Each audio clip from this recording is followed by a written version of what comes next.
El ministro Camilo Sánchez. Sí, muchas gracias, señor presidente. Este es un debate de gran importancia, debería haber sacudido al país. No solo por las ilegalidades que se han señalado, sino porque aquí hay un fenómeno de especulación inmobiliaria en Colombia que le está haciendo un daño inmenso al desarrollo nacional. A mí alguien me decía una vez que en un cierto lote, para que las vacas, la lechería fuera rentable, se necesitaba que las vacas dieran leche condensada ante el inmenso precio de los precios del suelo. Eso se ha vuelto una tragedia realmente para los comercios de mil maneras. Entonces, en ese sentido, este debate ya es de base muy importante, porque ¿en qué es en lo que consiste el lío? La gente compra tierras baratas para revenderlas caras. Revender las caras legal o ilegalmente. Esto funciona de las dos maneras. No necesariamente tiene que haber un delito detrás de esas valorizaciones, pero esa valorización de todos termina haciendo daños muy grandes. Pero además hay otro problema que se ha mencionado aquí: no se pagan los impuestos debidos. En Colombia existen unas normas bien mediocres, por cierto, que establecen los impuestos de plusvalía para esas valorizaciones y no se pagan. Entonces, al final, todo esto, ¿qué es lo que termina haciendo?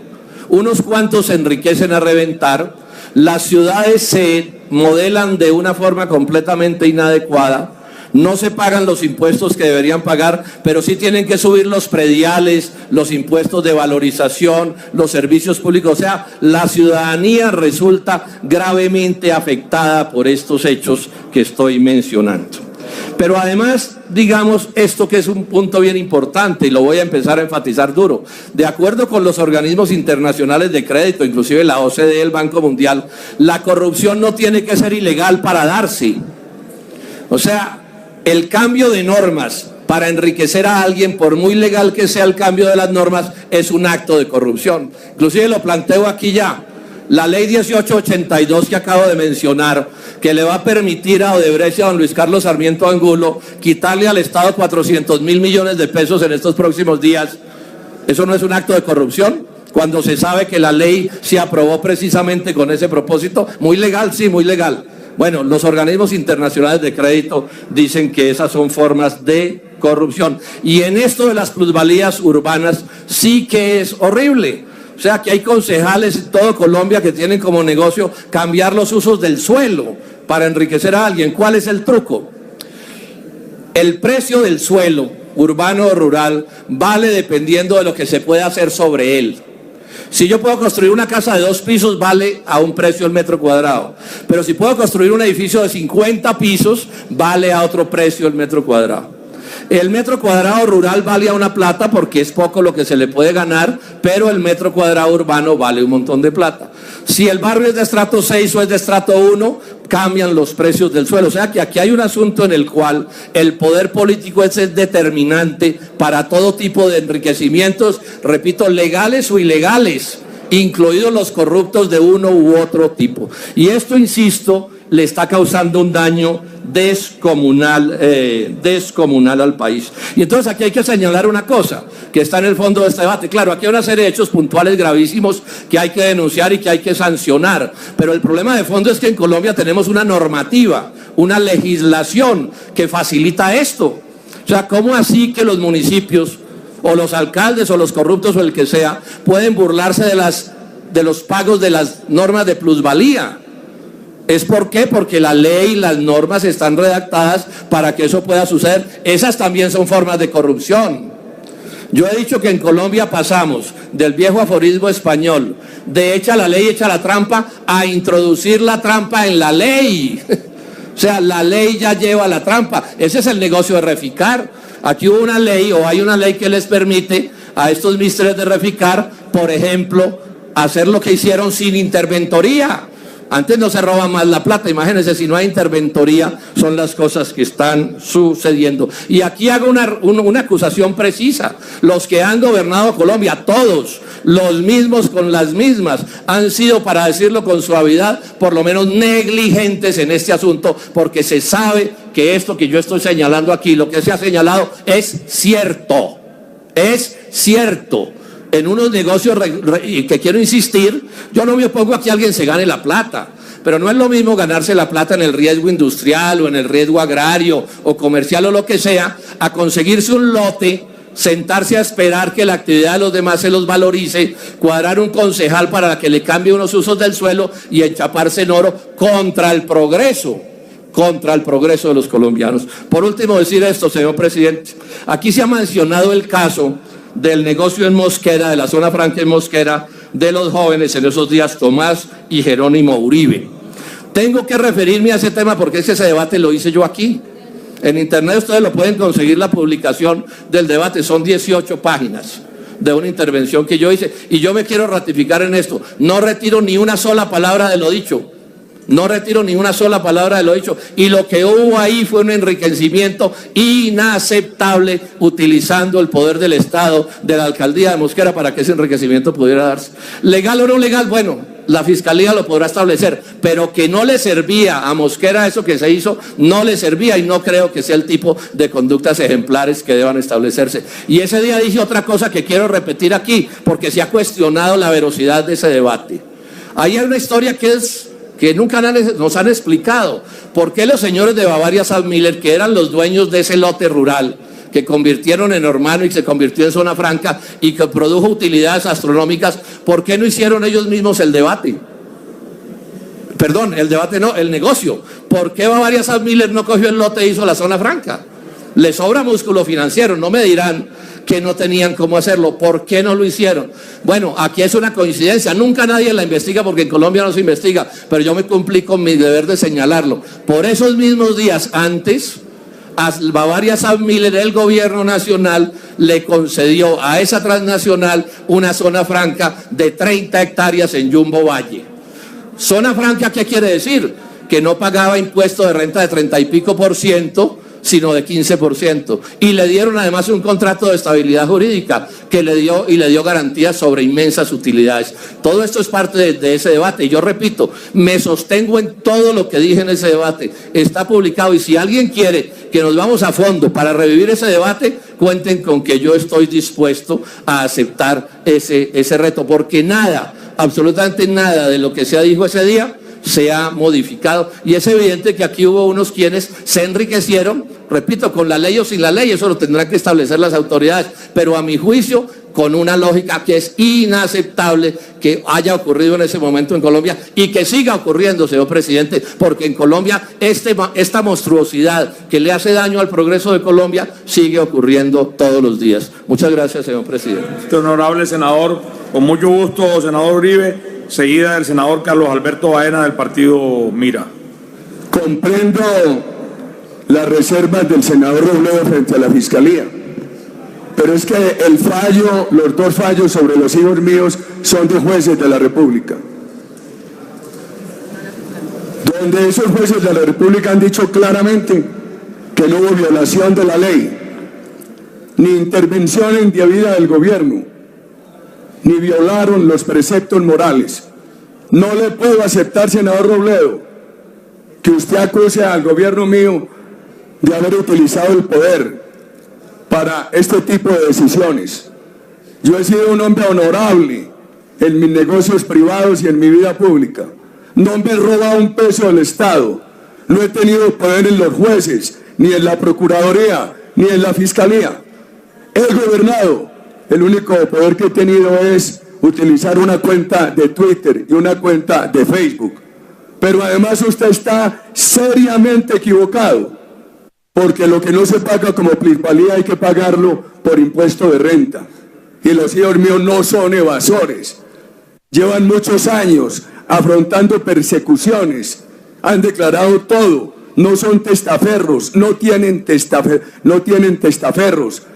Lo que han hecho lo conoce totalmente la DIAN, y además asumieron unos costos muy altos para la dotación, para el cumplimiento del plan parcial.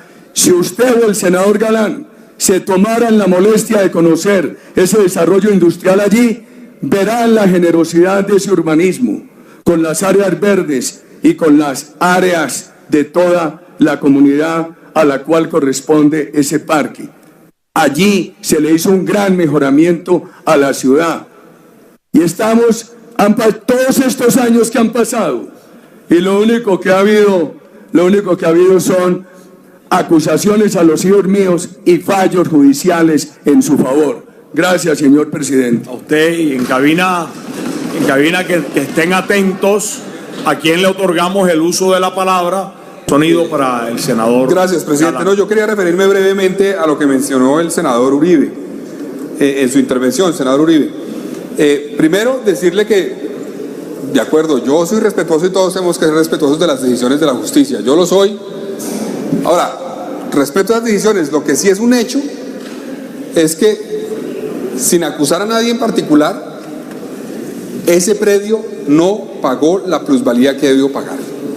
¿Cuándo? No sé. Ahora, usted dice que el acuerdo del año 2000, de febrero, 23 de febrero del 2000, acuerdo primero incorporó eso a expansión urbana. El acuerdo posterior a la compra del predio, en el 2006, también lo incorporó. Ahora, importante tener en cuenta esto, senador Uribe. El avalúo que se utilizó para definir la plusvalía, ese avalúo, primero dice que el predio es rural y lo valoró como un predio rural. Por eso dio 11.138 pesos por metro. Eso dio el avalúo con el cual se determinó 11.000 pesos por metro. Yo la verdad no creo que, si eso ya era de expansión urbana, si ya se podía desarrollar una zona franca, si se podía hacer algo industrial allí, valga el metro cuadrado, ministro Camilo Sánchez, 11.000 pesos el metro cuadrado en una zona de expansión urbana donde ya se puede hacer un desarrollo industrial. Yo la verdad no creo que eso valga eso. Ahora, por un lado está lo del avalúo. Ahora, si uno tiene, abriendo la puerta que efectivamente en el año 2000 se incorporó a expansión urbana, entonces en la venta han debido cobrar una plusvalía, porque antes era rural, y no se hizo tampoco. O sea, ¿la ha habido pagar el dueño anterior o le ha habido pagar el nuevo dueño? Ahora, en la resolución que establece el tema de plusvalía, citan el acuerdo del 2006 como el hecho jurídico que genera la plusvalía. En la plusvalía que se pagó, 56 millones de pesos que se pagó esos 56 millones de pesos, dice que el hecho generador es el acuerdo del 2006, no el del 2000, dice el del 2006.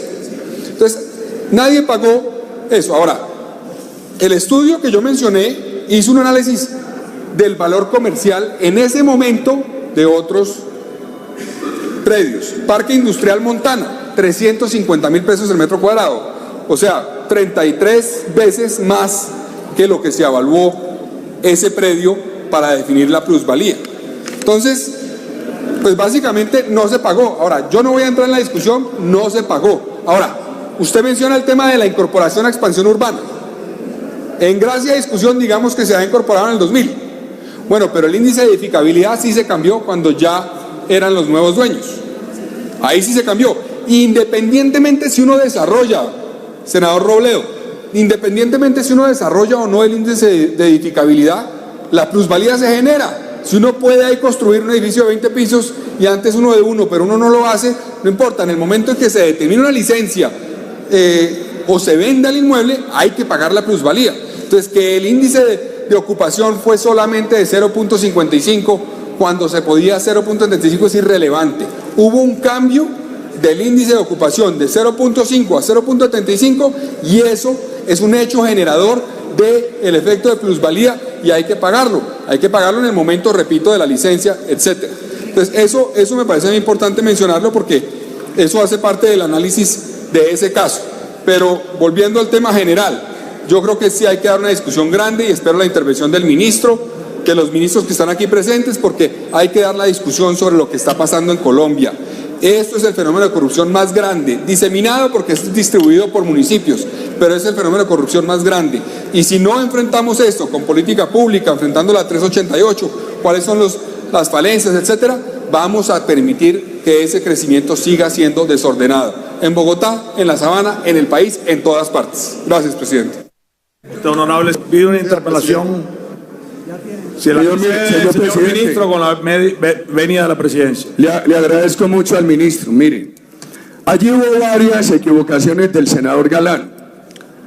La primera dice de expansión urbana, hay que precisar, expansión para uso industrial.